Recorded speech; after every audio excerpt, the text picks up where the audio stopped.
This is Democracy, a podcast that explores the interracial, intergenerational, and intersectional unheard voices living in the world's most influential democracy.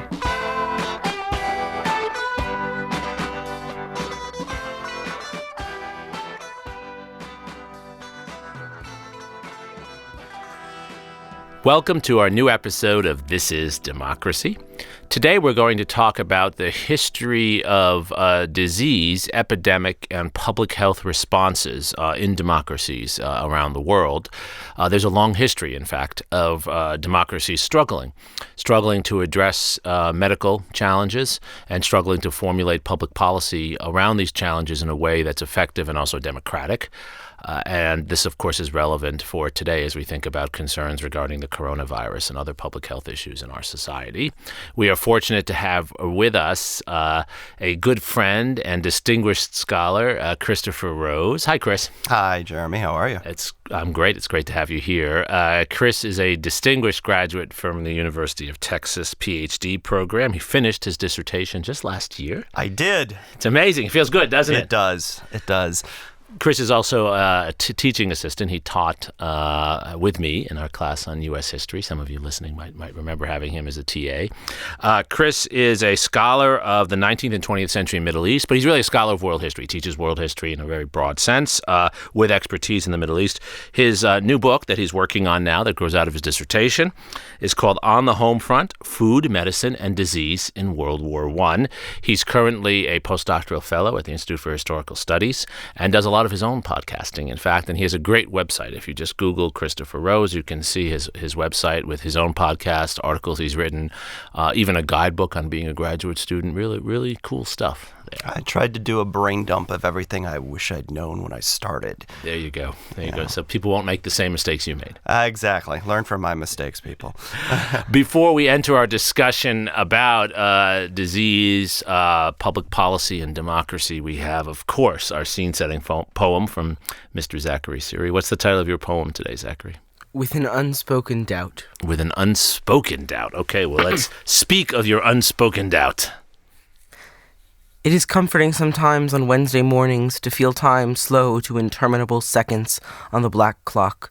Comforting now to watch the dust settle on the roughed tile floor. For we are now beginning to become aware of a new decade hurtling at viral speed as novel coronas mix with the new crowns of viral deception.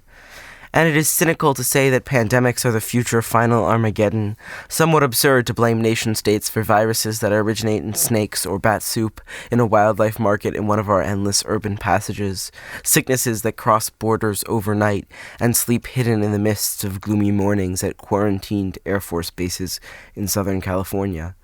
But still, we give them all names like ancient Greeks trying to understand the stars, and we draw their shapes under electron microscopes like toddlers trying to learn the fuzzy outlines of the alphabet.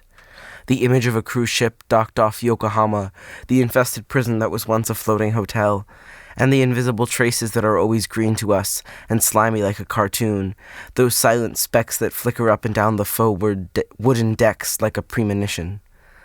Most of all, though, it is the joking uncertainty with which we all look to the established halls of medicine, the wariness with the ability of thousands of doctors to prevent the rogue cells of snake slime in some Chinese market, and the way we stare at the blank, semi-purple windows of the state health departments with an unspoken doubt. Unspoken doubt about what, Zachary?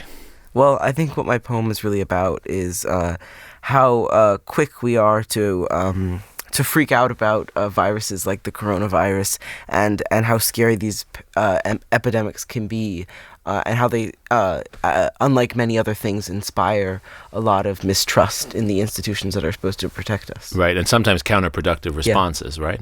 So, Chris, this is a perfect spot to turn to you. Your focus of research in particular is on a major virus outbreak in the early 20th century at the end of World War I. Tell us about that. Right. So it's commonly known as the Spanish influenza. Interestingly, it's not because it came from Spain. We'll talk about that a bit later on, but it was a mutated form of the H1N1 virus, the same virus that came back about 10 years ago and became known as the swine flu. Right. But it was an unusually long-lived epidemic. It lasted for over 2 years. Wow. Went around the world in 3 waves. It was found above the Arctic Circle. It was found on Pacific Islands. It literally touched every part of the world, with the exception of a small island in the Pacific that was able to blockade its ports and prevent. Well, so this is the United States, Japan, Europe, and Egypt, of course, that you've studied closely. Which is the case study I'm most familiar with. But they were all overwhelmed by the unusual mortality rate of this virus. The mortality rate basically means the number of cases that end in fatality. Also, the fact that the disease carried off the strongest population. What it did was it triggered an immunoresponse, and so people who were young and fit, the 10 to 20 demographic, were actually their bodies were triggered into an over response, and that was ultimately what killed them. Wow. So the response to the virus is actually more deadly than the virus itself. Correct. In many ways. Correct. Wow. I mean, it was a physiological response, and basically your lungs filled up with fluid and you drowned. Wow. And more people, as I understand it, we were talking about this before, more people died from the virus than from World War I, and about the same number as died in World War II, in fact. Right. The CDC recently published an updated estimate of about 50 million dead. My gosh. 500 million infected worldwide. 1 in 10 people died. Wow. The effect was just devastating. And how did societies respond? I mean, that's really what we want to talk about. We're not here as medical doctors. That's an interesting discussion, too. But from the perspective of historians and people who care about public policy, what was the response? What's really fascinating looking at it in a historical perspective is how the more things change, the more they stay the same. So when there is an outbreak of something like this, there's basically 3 approaches. So first is what we call risk mitigation. So this is where, for example, sometimes quarantines are used. They're not terribly effective unless you can really be sure where the disease originated. But also things like, reminding people to wash their hands, to cover their mouths and faces while they, if they cough or sneeze, to stay home from work if they're sick, in order to basically try to slow down the spread of the virus through any means necessary. The second is the treatment of the sick, which especially at the beginning of the 20th century, people didn't go to hospital if they were not feeling well. It just, people generally preferred to be treated at home, and hospitals weren't that pleasant of an environment. So, you went to hospital if you needed to have surgery, but, for the sniffles, you stayed home.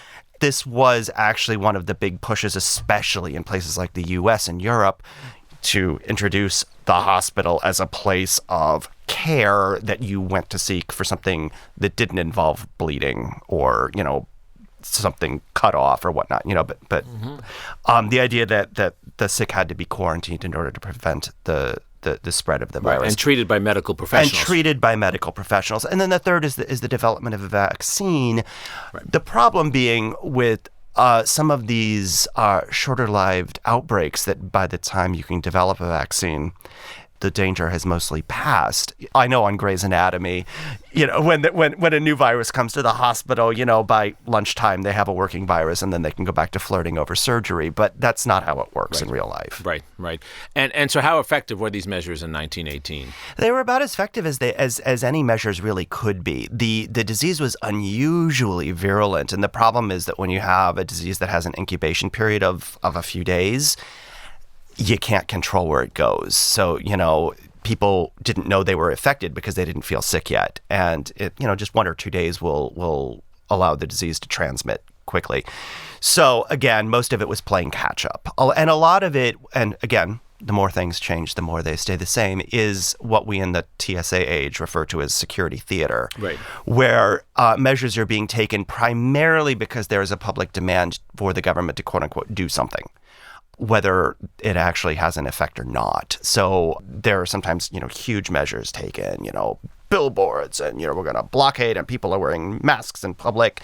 Will they actually do anything? It makes people feel better. but, can you be said that it has a real impact on how fast viruses spread? I think that's debatable. Well, and one of our students has a question related directly to this. Kelly Housley wants to ask about xenophobia and the ways in which often people feel better because they're targeting certain groups, even if that's not helping them in terms of their health conditions. Can we play Kelly's question? How does xenophobia affect how we see disease and how we treat it? That's an excellent question, and I think really pressing it right now because of the fact that the current outbreak, as you were talking about coronavirus, has unusually a very specific geographic epicenter, Wuhan, China. Right. And so, we've heard all sorts of people commenting, on social media and whatnot about, they look Asian and therefore they're being targeted because, of the association by appearance, essentially. Right. This goes back into the Middle Ages. In Europe, they blamed Jews for the Black Death. The name Spanish Influenza stuck around. People still think it's because the virus came out of Spain. And in fact, it's much more nuanced in that Spain was a neutral country during World War I and its press wasn't censored. Right. So when the virus hit, Spain's press was the only press in Europe that could talk about how bad the disease was, because everyone else was under censorship. And they get labeled for doing the right thing. And they get labeled for doing the right thing. And then papers in other countries would print about what was going on in Spain because they could get away with that. And so the notion that the virus came out of Spain sort of proliferated. But and we even see it in political rhetoric today where even the specter of disease is used as sort of anti-immigration fodder or it came up, I think, in the last presidential election about, diseases coming across the southern border. Mexico, for those who don't know, has a higher vaccination rate than the United States does. But, just that idea. Right. It goes right into fear of the other. And there's no evidence, though, that xenophobia actually helps to control the spread of the disease. It really doesn't, because viruses don't discriminate on people based on their race or outward appearance. Zachary? How do we react to diseases or outbreaks like the coronavirus or the Spanish flu, while also not constantly being in crisis mode and acknowledging the broader issues that we face, like in the United States right now, addiction or diabetes or issues like that? That's a really interesting question. I was chatting with one of the production staff while we were getting it set up, and this year's strain of influenza actually has a higher mortality rate than the coronavirus. So if you catch the plain old flu that's going around right now in 2019-20, you face a higher chance of dying from it than you do. And if you're not vaccinated, you've exposed yourself to more risk. Exactly. So, I think one of the reasons why people get really tense about it is, viruses are scary. There's a reason why they're the villain in so many movies. Viruses are prehistoric. They go back hundreds of million years, longer even than the Democratic primary. And good one. And, they as you said in your poem, they were here before us, they'll be here after us, and they're hard to control. You can't see them coming. So I think there's just this fear of the hidden, and this goes right back into xenophobia, right? You are statistically more likely to be hit by a car than you are to even catch the coronavirus, let alone die from it. But I think it's just that irrational fear that is basic human nature. Keeping it in perspective is always a good idea. And as Zachary pointed out, there's a tendency for us to focus on that red light warning of that issue and forget about all the other issues that are actually killing more people. Again, drug addiction, various other things, right? Heart disease is still the number one killer of people in America. Suicide in the United States is an enormous, especially among veterans, is an enormous issue. Yes. I mean, the mental health epidemic is really the public health crisis in this country right now. So one of our other students, Kendrick Lamont, wanted to drill down on the issue of quarantine because that's a common reaction. It's one that's being implemented by the U.S. government as well as other governments right now. Zachary referred in his poem to the quarantining of cruise ships, for example. Let's hear Kendrick Lamont's question. I was wondering if any of the quarantine strategies currently being used to combat coronavirus have been used in the past, and if so, how effective they were. Thanks. So that's another excellent question. Quarantines really only work in very specific circumstances. So, for example, the cruise ship, again, is effective because you have an isolated population on a ship where you know that somebody had the disease, and you're trying to prevent them from carrying it off the ship. At the same time, however, one of the members of the Japanese health service who was working the ship contracted the virus. So, it's still not 100% effective. In the modern era, and in modern era, I would even go back to the beginning of the 20th century, the idea of the cordon sanitaire, which is what we used to call them, the sanitary curtain or quarantine, was really discontinued because it's so hard to prevent all movements. I mean, even as I want to say, even a city like Wuhan, it's 11 million people. It has an international airport with daily flights to Australia, San Francisco, New York, Europe. All it takes is one person to slip through. So, the fact that the Chinese government has blockaded Wuhan is, on the one hand, they were able to control it because, again, this is very unusual that we were able to pinpoint the origin of the virus to that specific location, but it's still present in most of the provinces in China, and in Japan and in Japan, the U.S. now too. And in the U.S., there's a suspect case in San Antonio today. You can never be 100% certain. All you can really do is try to slow down the bulk of the infection.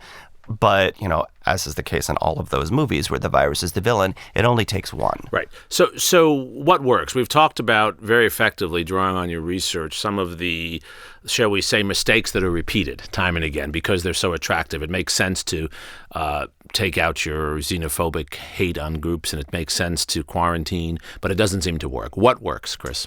What really works is increasing awareness of the virus and making sure that people seek medical attention if they actually think they have it, or they might have contracted it. Ultimately, what we're talking about is awareness. And there has been a little bit of stifling of some of the media coverage of the coronavirus, I think just because people don't want to incite panic. Right.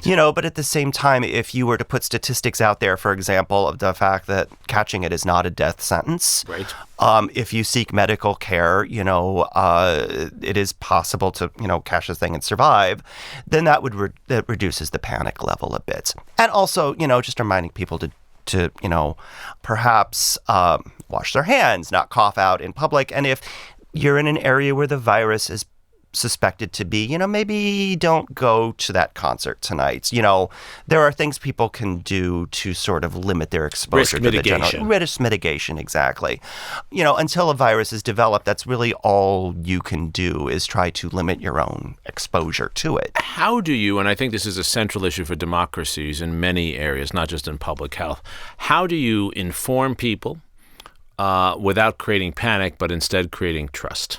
That's also a really good question, because, and I don't want to be critical of government public health agencies, but a lot of times the material they put out is very dry, technical, and not easily understood. Yes. So speaking in plain language, of course, right now what we have is a problem with misinformation out there. Rumors, conspiracy theories, etc., which is completely unhelpful. In order for the information coming out of a government to be effective, there has to be trust with the government agencies. The CDC has done a much better job, I think, in the last few years of doing that. But, it definitely was a long road. It used to be, if you were going on a vacation somewhere and you needed to get one of the special shots, they'd give you an information handout from the CDC, and it was completely incomprehensible. Right. It's like, I actually know a couple things about public health, and I look at it and go, I don't know what this means, and so I think it's that more sort of frank talk, but also, keep it real, as the kids used to say. I don't think anybody says that anymore. I'm showing my age here.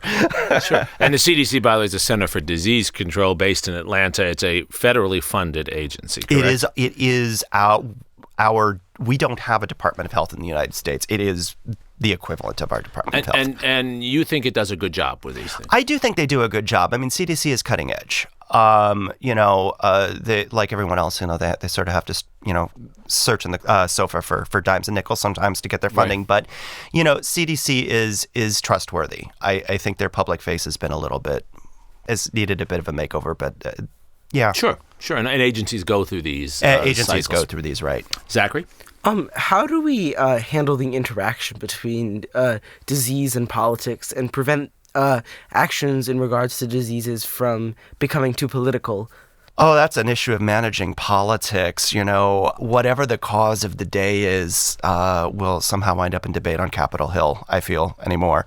And so that, I think, again, is where sort of frank talk and public information really comes into help, because it helps the electorate understand what is reasonable debate on policy and what is, being used as a political talking point. Are these issues better handled at the federal or state level? Because the CDC is a federal agency.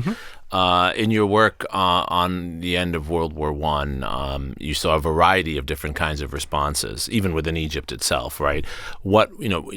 Does local tend to be better? Does national how do we know if we're getting the right mix? I'm going to invoke a word that came up a lot right after 9/11 and kind of fell by the wayside, and that is coordination. Ultimately, the best response is the federal agency needs to make resources available. The local agencies are the best ones to employ it because they know that they know their constituency, they know their territory, and the state agency is sort of the go-between, to step in. Ideally, you want to be in a situation where nobody is stepping on anyone else's toes and no one is reinventing the wheel. And that's just a simple level of efficient coordination. Ideally, you would then have, for example, the World Health Organization coordinating internationally. So, for example, there does need to be, coordination, but for example, between the United States and both Mexico and Canada, right? And either that's direct interagency cooperation or it's facilitated through the WHO. It's a really good point because we often forget how important and how multilateral the international responses are. You've had members of the CDC going over to China. We might have difficult relations with China when we're talking about trade or weapons, but nonetheless, we want our doctors to be there, first of all, to help them so the virus doesn't spread, but also so we can understand it better in our own society. Right. And interestingly enough, when it comes to the scientific communities, they tend to be a little less territorial in crisis situations like this than other organizations tend to be. So I guess our last set of questions are always about how we can do better going forward, how this historical knowledge, how this vast repository you shared with us of historical background, how that can help us to do better as we go forward. What should we be calling for as citizens who want to live in a vibrant democracy with effective health responses? There are going to be future health crises. What should we be asking for? We've been talking a lot about what happens when the next major pandemic, like the Spanish influenza, takes place. Are we ready for it? I'm not convinced we are. Okay. I think we've gotten better. But, this came up again in the post-9/11 era over concerns that there might be some sort of biological or chemical attack. Sure. And, the need for efficiency and whatnot, it's also now been almost 20 years since 9/11. National security has taken a different form, but it doesn't have to be an act of aggression. It could literally just be, I think, for example, several of the most recent outbreaks, coronavirus, Ebola, the H1N1, they've come out of areas that are developing and where mankind is moving into territory that we didn't used to occupy. Interesting.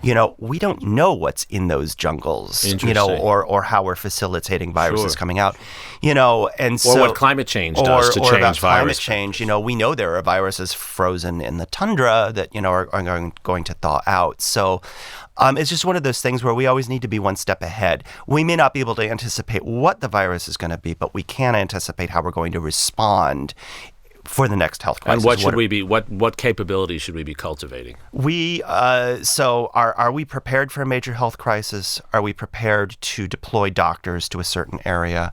Are we prepared to curtail public transportation? The Chinese did it very effectively, but China's an authoritarian regime. You can easily imagine that if they tried to shut down, for example, DFW, Dallas-Fort Worth International Airport, which is one of the busiest in the country, the first thing that somebody would do is sue. Right.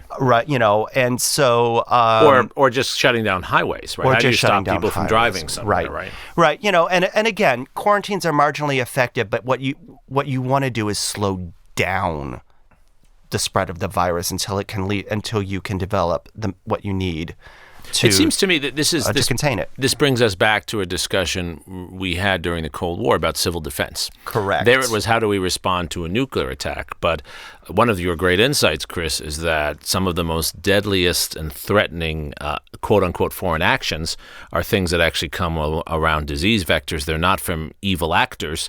They're from medical and health crises. And having a civil defense capability, how do we respond, is I think what you're talking about, right? That is, in fact, exactly what I'm talking about, is we tend to focus on the potential for a bad human actor. But throughout history, our biggest death tolls have come around as the result of viruses. Right. And preparing for that should probably be a priority. Yes. Zachary, do you think this is something that can interest and motivate young people to think about and get involved with? I think so. I think one of the benefits of the coverage of viruses like coronavirus and other recent viruses is that it really reminds us that even though we live in a very developed country where these kinds of health crises rarely touch us, that we really need to be prepared and vigilant about making sure that we all stay safe and healthy, and that we do our part to contributing to the larger health of the community. Right. And that would involve, again, building capacity, as Chris said, to sort of react to circumstances with supplies, with available doctors, infrastructure, but it also involves developing a knowledge base so you're aware, but not panicking or spreading false rumors, right? Yeah. I remember growing up in New York City in the 1980s during the AIDS epidemic, early part of the AIDS epidemic. Yeah. And one of the real issues then, we didn't call it fake news, but it was all the misinformation about AIDS. Kids who came to school saying that their parents had told them they could get AIDS by being in the same room with someone or being in the same subway car with someone. And quite frankly, just connecting it to everything we talked about, the xenophobia, the racism, the mistreatment that came out of that was also counterproductive for health purposes. Absolutely. Yeah. The HIV epidemic was and remains one of the sort of, I think, classic case studies in what not to do. Right. In terms of public response. I mean, we remember when the virus first originated, it actually had a different name. It was gay-related immunodeficiency, GRID, and so literally it was right there in the name. And so people literally assumed that if you weren't homosexual, you were not at risk. And it turned out, actually that was the highest risk population. That's right. I remember hearing people say that it was your sexual preference determined whether you were at risk or not. They were saying that on TV. And I think many people became infected because they didn't understand that they were also at risk, right? Yes, absolutely. So I think this is so important. And Chris, thank you for sharing your knowledge. And I hope others will read your work and go to your website to learn more about this. Zachary, thank you as always for sharing a thought-provoking scene-setting poem. And I want to thank our listeners for taking an issue that often is treated in hyperbolic and technical terms and actually thinking about it historically and opening our minds to the ways in which history can help us, as Chris said so well, to at the very least avoid repeating the mistakes of the past. Thank you for joining us for this week of This Is Democracy.